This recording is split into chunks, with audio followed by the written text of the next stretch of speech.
Hi everyone. So మనం ఏంటంటే ఈ వీడియోలో హైపోగ్లైసిమియా అప్రోచ్ అనేది చూద్దాము. సో హైపోగ్లైసిమియా అన్నది మోస్ట్ కామన్ మన medical emergency. So whenever the blood glucose level is less than 70 mg/dl we call it as hypoglycemia, right? So what are the causes of hypoglycemia?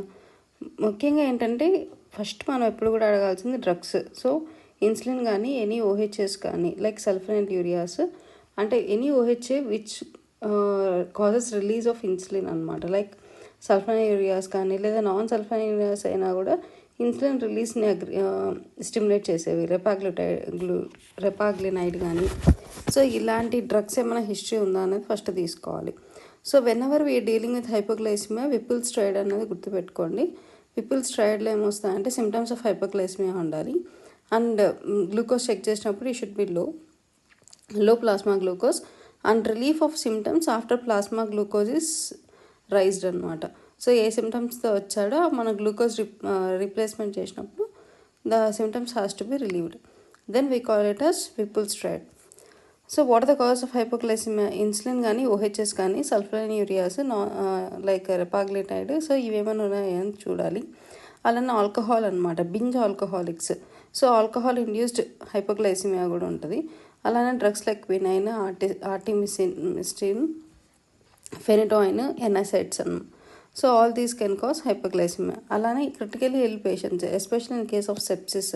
So sepsis ఉన్నప్పుడు ఏమవుతుంది, మాడ్స్లో ఉంటారు. మాడ్స్లో ఉన్నప్పుడు renal failure ఉంటుంది, అలానే hepatic failure ఉంటుంది.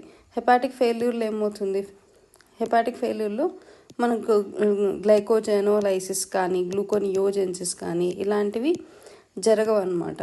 So కాబట్టి ఏదైతే glucose ఉంటుందో అది డ్రాప్ అయినప్పుడు మనకు నెక్స్ట్ ఏం రావాలి, గ్లైకోజెనోలైసిస్ జరగాలి, లేదంటే గ్లూకోనియోజెన్సిస్ అలా జరగాలి.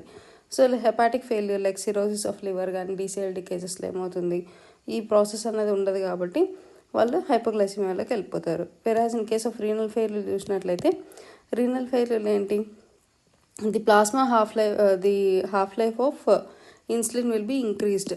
సో మామూలుగా అయితే ఇన్సులిన్ అన్నది అంటే వెళ్ళిపోవాలి కదా. సో అలా కాకుండా రీనల్ ఫెయిల్యూర్ ఏమవుతుంది, ది హాఫ్ లైఫ్ అన్నది ఇంక్రీజ్ అవ్వడం వల్ల సో ఈవెన్ కొంచెం డోస్ ఆఫ్ ఇన్సులిన్ ఇచ్చినా కూడా ఇట్ యాక్ట్స్ లాంగర్ డ్యూరేషన్ అనమాట. సో కాబట్టి వాళ్ళల్లో కూడా మనకు హైపోగ్లైసిమియా వచ్చే అవకాశాలు ఎక్కువ ఉంటాయి.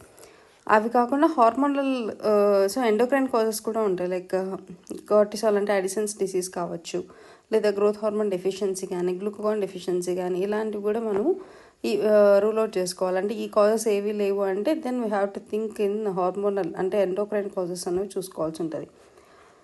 Other causes like hepatoma, carcinoid కానీ, నాన్ ఐలెట్ సెల్ ట్యూమర్స్ కానీ, లేదంటే ఇన్సులినోమాస్ కానీ, otherwise particularly in case of diabetics వచ్చినట్లయితే ఏమైనా మీల్స్ ఏమైనా మిస్ చేశారా అడగాలి. And wrong dose of insulin ఏమైనా తీసుకున్నారా అని కూడా మనం అడగాల్సి ఉంటుంది. సో ఒక్కొక్కసారి ఫాల్స్ పాజిటివ్ రిజల్ట్స్ కూడా వస్తాయి అనమాట. Like in case of circulatory shock కానీ, లుకీమియా కానీ, పాలిసైథిమియా. ఒకవేళ ఏదైతే బ్లడ్ శాంపుల్ తీసారో అది లేట్గా ప్రాసెస్ చేశారనుకోండి, అప్పుడు కూడా గ్లూకోజ్ లెవెల్స్ అనేవి తక్కువ వస్తాయి. ట్రైగ్లిజరైడ్స్ ఉన్నప్పుడు కూడా మనకు హైపోగ్లైసిమియా వస్తుంది అనమాట. And next, so what are the symptoms of hypoglycemia? So మనం ఇక్కడ సిమ్టమ్స్ చూసుకున్నట్లయితే అడ్రిన్జిక్ సిమ్టమ్స్ ఉంటాయి, న్యూరోగ్లైకోపెనిక్ సిమ్టమ్స్ ఉంటాయి. ఎప్పుడైతే లెస్ దాన్ 70 mg/dl వస్తుందో అప్పుడు సడన్ ప్రొఫ్యూజ్ స్వెట్టింగ్ ఉంటుంది, గిడీనెస్ ఉంటుంది, tremors, palpitations, anxiety, hunger.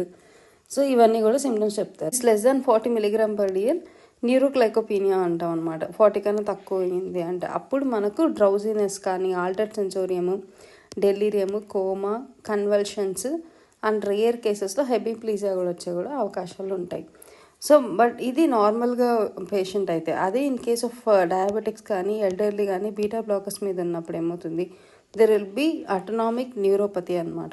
So ఈ అటోనామిక్ న్యూరోపతి ఉండడం వల్ల వాళ్ళకి ఇట్లాంటి సిమ్టమ్స్ ఏమి ఉండవు. అంటే ప్రొఫ్యూజ్ స్వెట్టింగ్ కానీ, గిడ్డినెస్, ట్రెమర్స్ ఇలాంటివి ఏమీ ఉండవు. Directly they go into neuroglycopenia. So కాబట్టి మనము వీళ్ళకి అటోనామిక్ న్యూరోపతిని కన్సిడర్ చేసుకోవాల్సి ఉంటుంది వీళ్ళు ప్రజెంట్ అయినప్పుడు. మనం ఎలాంటి ఇన్వెస్టిగేషన్స్ అడ్వైస్ చేయాలంటే ఫస్ట్ ఆర్బీఎస్ చూస్తాం ఎలాగ with help of glucometer or lab వాల్యూస్లు కూడా తీసుకోవచ్చు. లేదంటే LFT, RFT to rule out hepatic failure and liver failure. And as well as fasting C peptide and FBS levels. ఒకవేళ మనం ఇన్సులినోమాస్ ఏమన్నా సస్పెక్ట్ చేస్తూ ఉంటే ఫాస్టింగ్ సిపెప్టైడ్స్ అండ్ ఎఫ్పిఎస్ పంపించుకోవాలి. ఎండోక్రైన్ కాజెస్ ఏమైనా చూసుకోవడానికి మనం కార్టిసాల్, థైరాయిడ్ ఫంక్షన్ టెస్ట్ పంపించుకోవాల్సి ఉంటుంది. ఇనిషియల్ ఏంటి, withhold insulin as well as OHS. అలానే ఒకవేళ పేషెంట్ కనుక కాన్షియస్ ఉన్నారు అంటే ఓరల్గా తీసుకోమని చెప్తాము. ఓరల్గా whatever the sugar containing అనమాట యాక్సెప్టబుల్ ఉండేవన్నీ కూడా తీసుకోమని చెప్తాము. ఒకవేళ పేషెంట్ అన్కాన్షియస్గా ఉన్నారనుకోండి 25% డెక్స్ట్రోజ్ పెట్టాలి. సో పెట్టిన తర్వాత మళ్ళీ మనము have to responsibly have to check for RBS after 15 minutes. So check చేసి ఒకవేళ అది హైపోగ్లైసిమియా కరెక్ట్ అయిందా లేదా చూసుకోవాలి. అదర్వైజ్ రిపీటెడ్గా ఉంది అంటే మనం అదర్ కాజెస్ సస్పెక్ట్ చేయాల్సి ఉంటుంది. సో అలానే ఒకవేళ అప్పటికి లేదంటే next 10% dextrose for 24 hours has to be kept. ఎందుకంటే ఒకవేళ పేషెంట్ కనుక లాంగ్ యాక్టింగ్ ఇన్సులిన్ తీసుకున్నారంటే బాడీలో ఆ ఇన్సులిన్ ఉంటుంది కాబట్టి సో మళ్ళీ హైపోగ్లైసిమియా వచ్చే ఛాన్సెస్ ఎక్కువ ఉంటాయి. కాబట్టి మనం 10% డెక్స్ట్రోజ్ ఫర్ 24 hours పెట్టాల్సి ఉంటుంది. ఒకవేళ పేషెంట్ కనుక ఐవీ యాక్సెస్ ఏం లేదు అనుకోండి, అప్పుడు మనము ఐవీ యాక్సెస్ లేకపోతే ఇంజెక్షన్ గ్లూకోగాన్ ఐఎం కానీ సబ్క్యూటేనియస్ కానీ కన్సిడర్ చేయాలి అన్నట్టు చెప్తారు. అలానే ఒకవేళ హైపోగ్లైసిమియా కోమా ఉండి కన్వల్షన్స్ కూడా ఉన్నాయి అంటే then we have to consider mannitol 200 mg IV stat and also the injection dexamethasone 4 mg.